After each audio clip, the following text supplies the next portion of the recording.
Hey guys, welcome back to the channel, and today we'll be reacting to Unpopular K-pop opinions because Gnarly landed on Billboard Hot 100.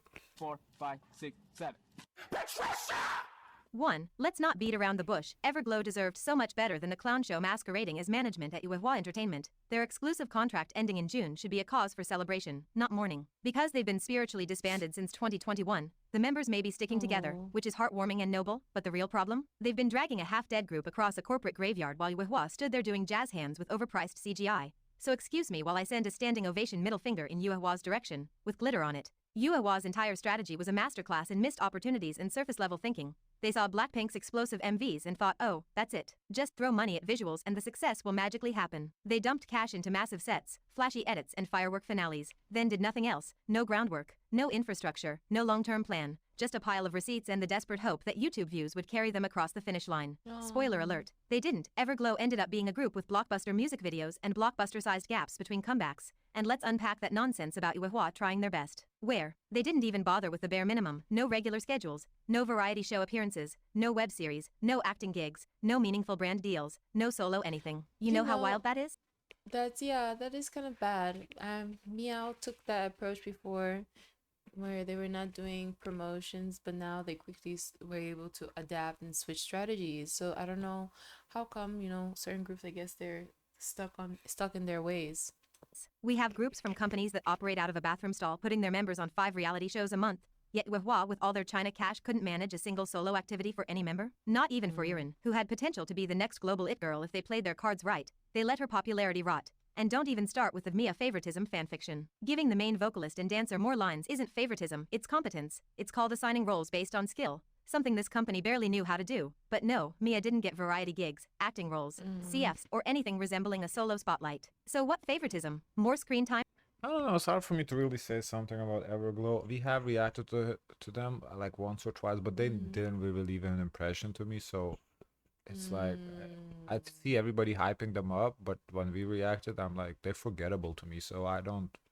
Maybe it was like one of the less interesting songs or music videos we reacted to, I don't know. But yeah, I see a lot of people hyping them up, and when oh they're big, I don't know. I feel like if they were all that, they would still be here. I don't know. I'm in the 1 MV you get every 18 months? Wow, how luxurious. Y'all just needed a scapegoat because blaming the company felt like too much effort. The truth is, Yuehua dropped the ball on every member. The whole group was underutilized. And let's address the comeback schedule. What schedule? Everglow would come back once every lunar eclipse and then ghost us for another year and a half. 18 months gaps with no explanation is criminal, not bad management. Criminal. Smaller companies with no resources are out here keeping fans fed with TikToks, live streams, dance practices and miniseries. Meanwhile, Yuehua gave Everglow a DIY vlog on a cracked iPhone once every 4 months and said be grateful. You can't build a fandom off absence. And don't give me that pandemic excuse. That's true. COVID hit everyone. But the groups that survived were the ones whose companies adapted, invested, and got creative. COVID absolutely wrecked small groups like Everglow, not because the virus itself was some unbeatable villain, but because it ripped away the already flimsy safety net mid-tier and Nugu groups relied on to survive. Pre-pandemic, even groups without smash hits could scrape by doing endless university festivals, local events, or random TV gigs. These weren't glamorous, but they paid the bills and kept names circulating. COVID vaporized that entire ecosystem overnight, forcing everyone online, a space dominated by big four groups with massive budgets and existing digital fandoms. Smaller companies, including Yuehua, were left scrambling. They lacked the infrastructure, creativity, or hustle to pivot to virtual concerts, TikTok virality, or consistent online content, which is why so many 2019 era groups disbanded. Yuehua could have used their cash to adapt, hire social media teams, invest in viral marketing, monetize fans, but they didn't. The no light stick, no merch. Everything they did wrong is like in one list. That sucks. I don't know. I feel it's easy to just blame a label. Then who do you blame? Because it's not like they have the power to just Who you go. blame? The industry. There's too many groups. The competition is tight. I mean, it is. That's natural survival of the fittest. The best, the most, the like the best singers, the best dancers, the best visuals is gonna stay no matter what. If you fail, nothing wrong with that, But but just also, it's okay. a lot of people seem to want them to succeed too. It's just they feel like Then throw money at them. Why is nobody throwing their money at them? label. Like if you want them to succeed, buy the albums. The But then label's gonna see the money coming even in. if you want to say, okay, maybe the fans should support, but then the labels still have to produce something for them to Yeah, but consume. if they're profitable, the label will produce. The label ain't producing because they're not profitable. So the label is not mismanaging. The label is managing Yeah, the but funds. we have See that seen. they're not bringing no income. Yeah, but we have seen. I think it has to. They have to adapt to the social media and do like promotions and give like free content. Because right now they want to be paid for their work, but they have to create a connection with their audience and provide that free content to But them so they they have can a lot of resonate. audience, so I'm sure there's some sort of connect. I don't know. Mm. I just feel like the Because market you're is saying, oversaturated. Every group does not deserve to be here. Like, I'm sorry, it's harsh, but that's the reality. Like, we have way too many groups here. Like, we don't need like just every group disbanding. There's a so reason they're disbanding. so you think that the label gave Everglow a chance. They didn't see it was profitable, so they shelved them. Yeah, and then every so often they're like, okay, let's see, maybe you know, they no. Come on, the labels are about money. They're not about personal feelings. Oh, I don't like these girls, let me shelve them. It doesn't work like that. It's about making money. If you're not making money, you're not gonna get your opportunity. You have to make money. Like, it's that simple. Just because you know you produce a high budget music video and get a lot of views doesn't mean you're making money. The YouTube views don't bring that much of income. You have to go sell venues. I don't know what. Figure it out. They clearly weren't making money. Merch, no tour support. Situation was the final insult. Groups debuting in literal basements have custom light sticks. What was Yuehwa's excuse? They didn't even stock enough albums to meet fan demand. Let that sink in. Fans wanted to give them money and they made it hard to do so. Then they pointed at low sales and said, see, they're not profitable. That's not mismanagement. That's sabotage. They created artificial scarcity. Tanked. I don't buy this. Like, what's the point of sabotaging them? Like, why start it and just sabotage? Like, this makes zero sense. You start a group and like, oh, let's fuck them over. What? Like, why? Like, that don't make no sense. There's a reason why stuff happens. Like, there's a reason. Most of the time it's money. Could be, then I don't know, there's something behind the scenes, like these girls like insulted the CEO or something. Like, are they holding, I don't know, like, I don't make no sense in, I don't see no sense in starting a group, throwing money at them, and then, oh, they're bringing money? Let's shelve them. Like, come on. What's the logic? No. The group's momentum then used the mess they made as justification to shelf the group. And the numbers? Oh yeah, the views, hundreds of millions, MV after MV after MV breaking records. But when it came time to prove those numbers with ticket sales, album charts or fan meeting turnout, crickets, you can't fake demand when real money's on. It's like the same shit when bunnies say, oh, Banks, you hit is shelving new jeans. Really? The biggest money maker in the whole group, aside from BTS, because BTS is on hiatus, the biggest money maker, Adore, they're saying, oh, you know what? Let's stop making that money. We have too much money. Let's cut that. We don't need that much money. Let's not make this for money. that situation, seeing everything how it went down in those dynamics, I think they wanted to stop them from getting too big because they were already too big in the head, and this can be quite chaotic and you can see a company takeover, which is something that you want to stop, especially if you see the signs where you see management and think they're bigger than their position. So before you keep putting more money or investing into that, you have to say pause.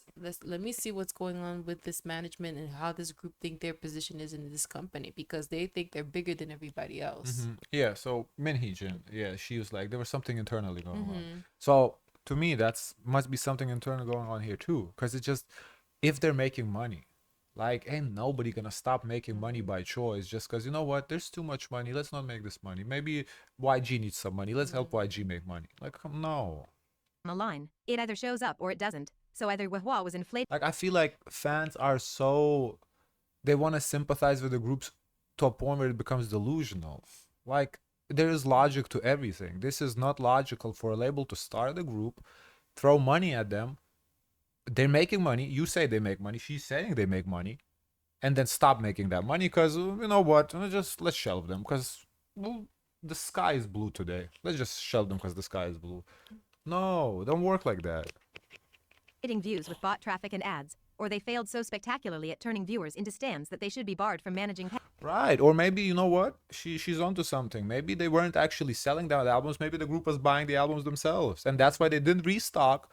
Because they're like, they have to buy their own albums, and they're seeing, okay, this is not worth restock because they're buying them themselves ourselves just to keep up with appearances. Pets. let alone K-pop idols. And Like we saw them went Oh on. my god. No, I'm not done. I'm pissed Oh off. my god. I'm pissed off. Can I watch the video? No, we saw the lead or whoever from the group go on live yesterday. 65 people watching.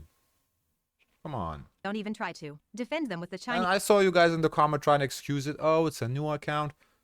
She got 67K followers or something like that. 65 people are 67K followers. That's not a new account. That's 67K potential watchers. Only 65 tune in. The other 66 point whatever don't care. Yeah, fine. company in Korea done. argument. Rant That's over. not a get out of jail free card. If you're entering the Korean market, you need to understand how it works. Wihwa showed up with no clout, no domestic pull, and no idea how to grow a group organically. They thought being flashy was enough. But K-pop is built on community, on fans feeling connected to the idols. That connection doesn't happen in a high-budget MV. It happens in live streams, interviews, web content, behind the scenes. Chaos. Wihwa didn't provide any of that. They launched Everglow like a I think product, then maybe- forgot. Oh, No, but I let a thought happen. I'm I let kidding. a thought happen. I'm You kidding. don't Go let a ahead. thought Go ahead. happen. Go ahead. They said when we're Go ahead. It's Well, fine. Yeah, I'm kidding.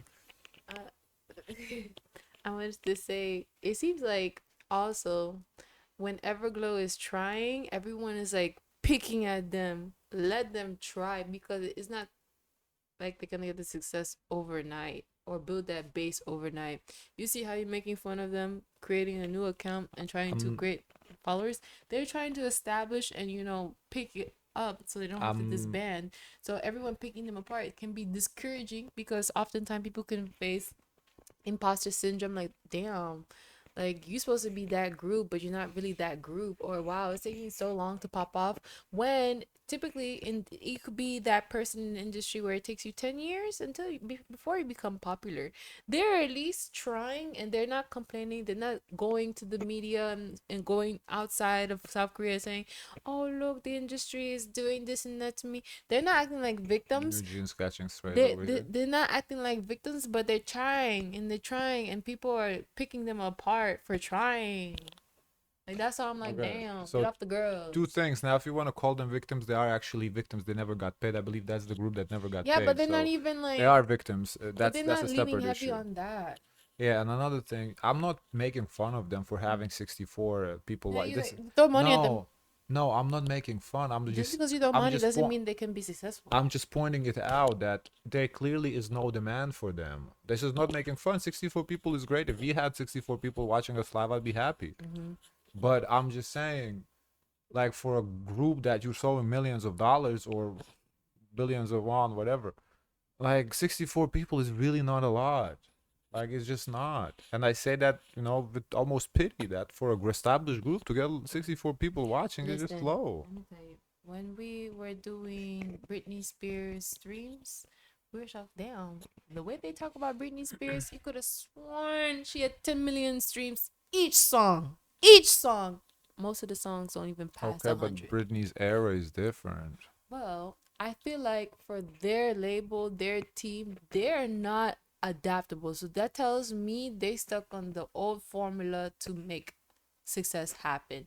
The new formula, the people who are really successful, they're able to adapt and see the situation and able to Of thrive, course. doing the new ways of promoting a group and not stuck, oh, we don't have to go and do shows, like, oh, we're too good. No. No, they're clearly lacking ingenuity and experience. So I'm not debating that. Okay, let's play the video because Oh, so I see you can go all day. to I was maintain not back and it. So now we're forth. here, May 2025. Contracts almost up. One of the girls went live Every to time you reassure have something fans to that say, disbandment wow. isn't See happening, this. and they're planning on continuing together. 50 which is people, adorable and not sweet, even but also 64. shouldn't have to happen. Fans wouldn't be panicking if Wihwa hadn't made Silence their entire brand. At this point, finding a new company is their only shot at survival, and even that will be a nightmare because they have to negotiate name rights, catalog rights, and drag their discography out of Yuhwa's cold, greedy hands. But you know what? If they manage it, if they pull through and get picked up by someone with half a brain and an actual business plan, they might finally get the career they were supposed to have. Because these girls have it, they've always had it. What they didn't have was a company that gave a what. So here's hoping for a second chance, because if Everglow goes down, it won't be because they weren't good enough. It'll be because their label watched them drown, handed them a gold-plated At least, anchor and called it. there's something in the air that says that, okay, these girls, they have a talent.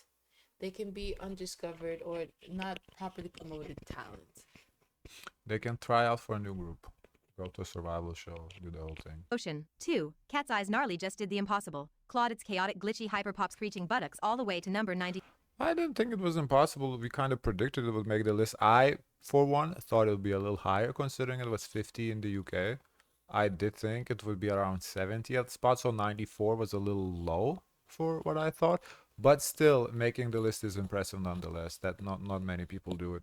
2 on the Billboard Hot 100, making it Cat's Eye's breakout moment. And yes, I was there day one, foam at the mouth, clutching my pearls and praying for melodic structure. But despite the polarizing trauma that was its first listen, Gnarly went from what is this auditory assault to TikTok's favorite brain rot anthem. We blinked, and suddenly it's charting and racking up 26 million Spotify streams and racing to be 2025's most streamed girl group track. So all that it's not accessible panic? Wow. Turns out that didn't matter one bit. And you know what? Good for them. But let's not pretend our critiques were pulled out of thin air. It wasn't about hating, it was valid concern. When you debut with an aggressively niche sound in a market that usually punishes experiment. No, No, I that agree was with her. heavy. I agree with Heavy her. critique on a song that, like, damn, like, I agree let a with her. song be a song. Like, all songs don't have to be the same. No, but the criticism was valid. Having What do you said mean? that, What was the criticism? oh, the That was lyrics, valid? the lyrics were kind of Okay. Did they say they were gonna be lyrical in the song? I'm I saying. think we could do this heavy criticism if they went and did an interview like, yeah, we're gonna drop a very lyrical, deep song. It's gonna So be you're saying rap. we can't criticize Lisa's No, album too? what do you mean? No, because she's a rapper. She's identified as a rapper. So because they're not rappers, they're pop stars, they can just sing whatever they want, and there's no criticism. No. The category was hyper pop. Was it hyper pop? It gave hyper pop to me. You could criticize the song, sure. That's my point. Yes, and we are Sure. criticized. We can criticize, so we are But doing the way that. you guys were doing it was too heavy on a song don't that's supposed feel to it be was that's too lighthearted. heavy. It was I don't heavy. feel it was heavy. I felt it was very appropriate. Experimental girl groups? Like, you That's guys risky. had structure what you want it to be. Like, what did you want it to be then? What did you want the song to be? There's nothing I wanted to be. I just felt like there needed to be a little more lyrics to it. That's it. Something, some substance to the song. That's it. But I say that not every song does have substance, so it's like whatever. I wasn't mad at The the song I'm blue, da boo dee da No boo da substance. da boo, No but it's a substance. banger. Yeah, Why? I'm saying not every song does have substance, so it's like it's whatever. I was not hating on the song. To me, I gave it a chance. I listened to it. I didn't really like it, but I didn't think it was a bad song either. It's just the lyrics was my only issue. The performances though, the girls performed the fuck out of the song. Especially when you're a brand new act without years of loyalty behind you. It could have flopped harder than a crypto scam. But shockingly, Cat's Eye found their people and they showed up loud. I just but think now that, that we've in your catalog, you gotta have to have some hype songs that should get the crowd going, because you can't go back to back. Okay, I'm gonna give you substance back to back. You need to create a vibe, and if creating this type of catalog gives them an opportunity to have more thoughtful songs, more hype songs, to have a kind of like a vibe for when they do their concert. I don't disagree with you. I think you're right. I don't think they're beyond criticism. I think no. I think you I can think criticize it. I think if it was the album and the album gave straight this copy print, okay. I wouldn't even have a problem with that. It depends if Like- what's the genre of this album? The genre. Hyperpop. Mm. So if they do, I wouldn't. It's just you can make that, and it's fine. There's nothing wrong with that. But at the same time, we are free to criticize it. So And I hate too hard on a new group like this. It's acknowledged too their hard. win. Let's talk about the impending doom. Because you know what's coming. K-pop doesn't see a trend brewing. It sees a get-rich-quick scheme. And now every half-dead company with a trainee pool and a dream is going to rush to copy Gnarly without understanding what made it That's work. the problem. Prepare yourselves for a flood of hyperpop knockoffs that sound like a microwave That's fighting a the blender while problem. someone screams F Tesla in the background. but they can't copy this because this song is so successful precisely because it's not K-pop. K-pop you can't copy because it's fake. They can't do what they do on the stage. Like these girls, what they're giving, the way they're dancing in K-pop, that would be not with the food against that society. they're eating. What? Not with the food that they're eating. If they're only giving people salads, ain't no way I'm gonna perform like that. Okay, yeah, eating that's salads. that too. But no, it's just the dances are provocative. They're cursing in the song. It's they don't do that in K-pop. That's why we like the song so much and No, we like the speak for performance. yourself. That's why I like the performances so much because it just gives West. It comes off natural. Performances in K-pop oftentimes just come off fake. Like this comes off natural to them. They're doing. I believe them. I don't think anybody in K-pop can replicate this. The industry already did this with New Jeans. One success, and suddenly every rookie group was cosplaying Y2K students From what whispering I over a baby. saw, I saw some content and it showed like them being introduced to this song and what's the vibe was to choreo, and they genuinely really liked it and they got really excited. So to me, I think that's a perfect match when you actually truly like what you're performing, or rather than giving something and you're like, what is this? But okay, the company says I have to perform it, I have to perform it. Beige pop sound. We went from how you like that to how soft can we speak without vanishing into thin air overnight. Beige became the new black. So now thanks to Gnarly, we're staring down the barrel of the glitchcore invasion. Screeching synths, distorted vocals, TikTok bait lyrics, and production that sounds like someone left a keyboard in the dryer. It's only a matter of time before some rookie group name drops Elon Musk or rhymes Tesla with extra and thinks it's camp. Look, I'm genuinely happy for Cat's Eye. This success is well earned. They took a wild swing, committed to the bit, and it paid off big. But I'm also begging the industry to not treat this as a blueprint, because not every group can survive a hyperpop rollout. Cat's Eye had timing, resources, and the perfect storm of virality. The rest of y'all? You might just end up with noise pollution and a disbandment notice. 3. Triple S's comeback Are You Alive is what happens when producers confuse repetition for a personality trait. Another la la la chant? Seriously? At this point, Triple S's discography is Wasn't just that a bad. Russian nesting doll of interchangeable la la. The la la la chant actually was the highlight of the song for me. Like that la la la, them singing all together kind of sounded good. Aside from that, it was any other K-pop song, but that la la la kind of was the highlight. La hooks. It's not cute. It's not clever. It's lazy. You can't slap the same gimmick on every title track and call it a signature sound. Fans will argue this is on brand. But Are You Alive IA borderline carbon copied? The chant's cadence is a dead ringer for Girls Never Die and half their subunit title tracks. Sure, the melody isn't identical, but the vibe? The execution? It's deja vu with new visuals. If I wanted to hear the same song 10 times, I'd loop a playlist, not stan a 24-member group with the budget of a small village. Speaking of those 24 members, what's the point? Are You Alive Yes, reduces what's them to the point? background singers for a la la la loop that overstays its welcome by the first chorus. Melodies drop in just to get stomped on by sing talk. The bridge is the only part that feels like the producers accidentally clicked the emotion button before passing out. Triple S have the numbers, the visuals, the whole infrastructure to pull off something massive. Imagine 24 voices cascading through a dark dramatic instrumental. Layered harmonies, tension, build, release. Instead we get a daycare sing-along. Those tiny melodic flourishes between chants, they're glimpses of a better song trapped in a landfill of He's repetition. funny. The producers had the nerve to build the entire track around this chant, as if we'd be too distracted by the artistic MV to notice the lack of substance. The MV is the only redeeming factor. Triple S thrives when they lean into moodier introspective concepts. The visuals It was interesting. If I remember, you enjoyed it, right? I thought it was interesting. Yeah, they did a good job with that. The hopeful aesthetic is compelling. It's a shame the music doesn't match that ambition. The contrast is jarring. A video about survival paired with a song that barely tries to stay awake. Lastly, regarding Patricia, ever since her debut a few weeks ago, she has faced relentless bullying and hate from the public. People called her obnoxious, too loud, and openly expressed that they wanted her gone. The backlash escalated to the point I think she's Patricia. where she took a short hiatus to focus on her recovery after enduring significant dragging, during which Miss Jumpscare temporarily filled in for her. However, upon Patricia's return, the hate immediately picked up again. We are now actively discussing the possibility of a contract termination, and we will share further updates soon. And then listen, maybe we don't know too much of this lore. How I'm taking it that she's considering shutting down the account because too much hate going on. I mean, she That's do too much. I mean, she does go in a little extra, but who gives a fuck? Stop reading the comments. Let me see the comments real quick for this. Like, people are gonna hate because she's like. I mean, there's one thing to have a point, but then to beat the point, that's why sometimes with you, I'm like, okay, stop. She's notorious for that, but please don't remind me that I was gonna create similar songs like Gnarly soon. Like a Cat's Ass performance sold that song everywhere. Everyone tries Gnarly. Yeah, the performances is what really did for me. No, so nobody cares about Patricia. They say Patricia will always be Patricia famous. has some real pick me energy. Look at how she jumps at the opportunity to have justice for jump scare. Oh, maybe she's talking about the intro because Patricia and then jump scare used to be. Maybe because I don't. I hope she doesn't stop doing it. I respect her opinion. I mean, well, her or Reddit's opinion, whatever she's Or him. or him, whoever this person is. They K-pop spy. yeah, they're entitled to have their opinion, and even no matter how how harsh they are and how bad they go in, but still whatever. We finished. Yes. Oh, okay. Guys, of course, let us know your thoughts. Don't forget to like, comment, and subscribe. Join the Discord. And as always, share as much kindness as possible. Bye.